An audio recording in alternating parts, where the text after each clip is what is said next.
Hi friends, திருப்பி ஒரு அருமையான கேமு. ஆனால் இந்த வாட்டி வந்து நான் வின் பண்ண வேண்டிய மேட்சை கேவலமாக நானே வந்து ட்ரா ஆக்கிட்டேன். அவன் ட்ராக் எடுத்து அப்பயே கொடுத்துருக்கலாம் போல். அதுக்கு அவன் ரிசைன் பண்ணி இப்படி என்னை அசிங்கப்படுத்திட்டான்.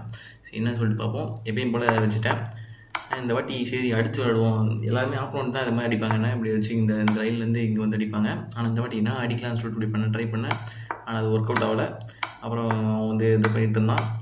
சரி செக் போட்டுருவான் போலன்னு சொல்லிட்டு நம்ம அதுக்கு முன்னாடி ஒரு செக்கை போட்டாச்சு.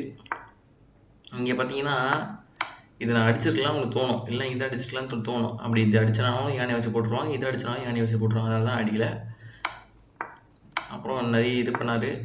அப்புறம் அவங்க ஏன் மற்ற காயினை மூவ் பண்ணால் இதை ஊற்றினோன்னு சொல்லிட்டு தெரியல எனக்கு. அதுக்கப்புறம் அடித்து இந்த வேலை இது ஏன் இங்கே வந்து வேறு எங்கேயாச்சும் வச்சுருக்கலாம், இங்கேருந்து இங்கே போயிருக்கலாம், இங்கே போயிருந்தா செக்கு. அது ஏன் இங்கே போனாருன்னு சொல்லிட்டு தெரில. இல்லைன்னா வேறு எங்கேயாச்சும் இங்கே போயிருக்கலாம், இதை அடிச்சிருக்கலாம், மொத்தமாக காலி பண்ணியிருக்கலாம்.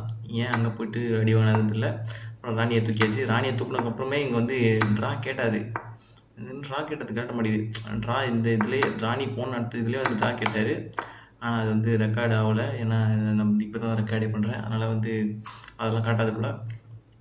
அதுக்கப்புறம் சரின்னு சொல்லிட்டு அவர் வந்து எல்லாத்தையும் சாக்ரிஃபைஸ் பண்ண ஆரம்பிச்சிட்டாரு. என்னை அடிச்சுக்கூடா, அடிக்கணும்னு தான் நினைக்கிறேன், அடிச்சுக்கூடா அப்படின்னு சொல்லிட்டு கடுப்பாயிட்டார் போல்.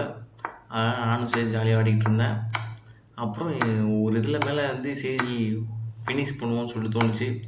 அதுக்கப்புறம் நானும் மூவெலாம் போட்டேன். அவர் வந்து யானையை போடப்பட்டார். சரின்னு சொல்லிட்டு எஸ்கேப் ஆகி ஓடிட்டேன்.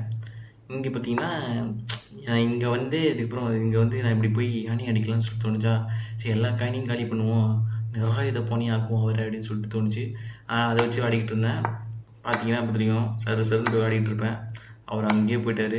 நான் இங்கே வந்து இந்த இடத்துல வச்சுருந்தேன்னா செக்மேட்டு, கேமே முடிஞ்சிச்சு, நான் தான் வின்னு. அப்புறம் அவர் கடுப்பாயிட்டு ரிசைன் பண்ணிட்டு போயிட்டார்.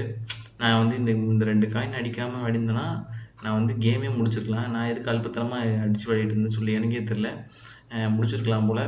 அதுக்கப்புறம் சம்மந்தமே இல்லாமல் இந்த இருக்குல்ல இந்த சொல்ஜரை இதை எடுத்துகிட்டு போய் இங்கே வச்சு விளையாடிட்டுருப்பேன். இதை வந்து குயினாக மாற்றலான்னு இங்கேயே நான் ஸ்டெப்பு போட்டு கேமை முடிக்கலாம். தேவையில்லாமல் இதை இழுத்துட்டு போனதை பார்த்து வந்து டென்ஷன் ஆகிட்டார் போல். அப்புறம் வந்து அவர் ரிசைன் கொடுத்துட்டாருப்பேன். இதை எடுத்த உடனே ரிசைன் கொடுத்துட்டார். நான் அவர் ஆட்டத்துக்கே வரலாடாடி, சுடலை ஊரை விட்டே போகிறான்டா அப்படின்னு சொல்லிட்டு போயிட்டார்.